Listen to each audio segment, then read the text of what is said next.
ఎవడు ఇంద్రియములను జయించి దృష్టిని భ్రూమధ్యమును నిలిపి ప్రాణాపాన వాయువులను స్తంభింపజేసి మనస్సును బుద్ధిని స్వాధీనమునర్చుకుని మోక్షాసక్తుడయ్యుండును అట్టివాడే ముక్తుడనబడు. భోక్తారం యజ్ఞతపసాం సర్వలోకమహేశ్వరం సుహృదం సర్వభూతానాం జ్ఞాత్వా మాం శాంతిమృచ్యతే.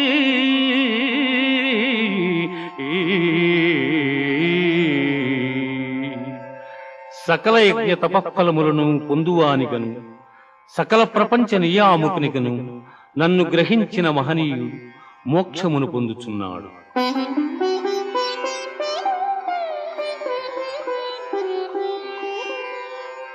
యం సన్యాస ఇతి ప్రాహు